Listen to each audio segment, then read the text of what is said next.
As I said in my previous video on the IAE-37 Delta Wing fighter project, after the Second World War, Argentina was the happy host to a number of top aircraft designers who found that it was prudent for them to leave Europe for a while.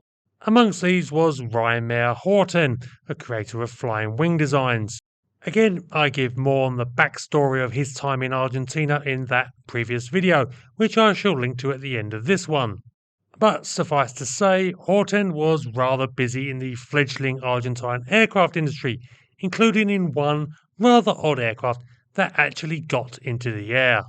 The IA-38, a flying wing designed for transporting oranges. Apparently, the idea for this rather peculiar aircraft and its requirement were the brainchild of Cesar Ojeda, I think that's how you say that, who was the Minister of Air under Perón.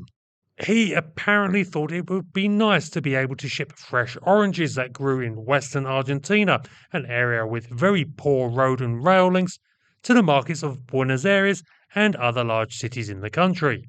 So at some point around 1950, he approached Reimar Horten to see about developing an aircraft to do just that. Now, it might seem a bit odd to develop a transport aircraft purely for this role. After all, this was only 5 years or so after the Second World War, and the market was still awash with surplus C-46 and C-47 transports, which were indeed already in widespread use running freight all across South America. So we can probably assume that there was more to the request than a desire to move oranges. Ojeda, again apologies to everyone who speaks Spanish, had in fact been instrumental in inspiring the immigration and employment of many of Argentina's new aero designers, most of whom were engaged in projects to build brand new jet fighters. But these projects were notably high risk and complex, so perhaps Ojeda wanted something tangible more quickly to demonstrate the success that the new Argentine aero industry was capable of. Whatever the actual reasons, Horten had a concept ready and waiting when the request came, based on a research project he had been working on when the war ended in 1945, the Horten H-8. Using this as his inspiration, Horten began development of the new IA-38 for its proposed role as an orange transport. As in for transporting oranges, not its colour, you know what I mean. However, with lots of other projects on their plate, development was slow, with construction of the new aircraft only beginning in 1953. And it was a very interesting looking creation indeed, much as you would expect from one of Horten's aircraft. Built entirely from light alloy, the aircraft was a swept tailless wing, which was fairly typical for a Horten design, though it had vertical stabilizers just inset from the wingtips, with some sources asserting that these were added during the aircraft's construction because the Argentine authorities didn't think it would fly without them. I am not sure if this is true or not, but they don't appear to have been on the original design proposals, so it is possible. The two-man cockpit was mounted right forward and on top of the fuselage, which would have given them presumably a very good view as well as keeping the cargo area as clear as possible. The fuselage is a little tricky to describe. It was basically of square cross-section with a large clamshell rear door, all very useful for loading-unloading cargo.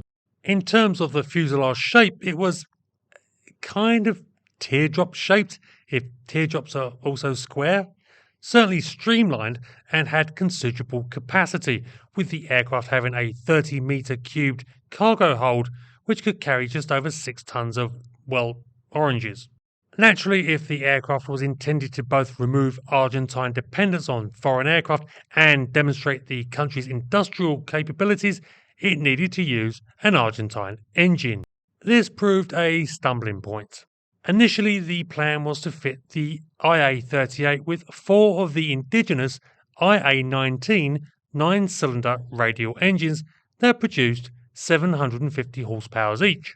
Here we get a slight mystery, as most English language sources simply state that these engines were not available for the prototype IA-38, which seems a bit odd because that particular engine was at the time being fitted to a production aircraft, the Kurt Tank designed IA-35. My suspicion is that the huge disruptions experienced by Argentina in the mid 1950s, which slowed development of the IA-38 altogether, also disrupted the supply of this engine. But that is really just a guess on my part, and if there are any Argentine aviation historians out there, please let us know what happened. Regardless, with the IA-19 unavailable, Horten's prototype had to instead be fitted with 4 IA-16 El Gaucho engines instead. This was an Argentine development based on the Wright Whirlwind, which the Argentines had started building during the war, and which they had improved to be able to produce 450 horsepower. Obviously, this was well below what had been hoped to be fitted to the IA-38, but it was available, and I guess the engineers figured that they could get better engines once a production order was placed. So 4 of these lower powered engines were fitted, and because it's a Horten design, they were placed in a rather unusual for the day pusher configuration in small nacelles positioned above the wing's trailing edge. As said, the disruption that Argentina endured during the 1950s disrupted many of their modernisation plans, and the IA-38 was no exception. Although construction had begun in 1953, it wasn't until 1959 that the aircraft was completed. Tests showed that the engine cooling arrangements were inadequate, and the aircraft went back to the factory for reworking, meaning that the first flight wasn't conducted until December 1960. It didn't go great. The engines were, unsurprisingly, underpowered and performance was correspondingly poor. The flight also showed that the overheating issue hadn't been resolved. Plus, the IA-38 was reportedly rather tricky to control, which, given its very unconventional layout, also doesn't spark a lot of surprise really. 3 more flight tests would be conducted over the next year or so, but the issues with the aircraft were apparently endemic. As other far more promising aircraft were being cut from the Argentine development programs because of economic issues, it is kind of surprising that the IA-38 persisted as long as it did. But by early 1962, the decision was made and the aircraft's development was cancelled. The prototype, nicknamed Naranjero, which means, as I understand it, orange tree or orange bearer, was moved to the Argentine Aeronautics School as a static display piece. Tragically, at some point there, it caught fire, with arson being the suspected cause, and the damage was bad enough that the only recourse considered worthwhile was to scrap the remains. An unfortunate end to an aircraft that, while a failure, was extremely innovative and interesting. Plus, the whole program, along with the other similar aircraft projects that Argentina ultimately abandoned, were not a complete waste of time and effort, as they provided valuable experience that was utilised in later aircraft projects that saw actual production.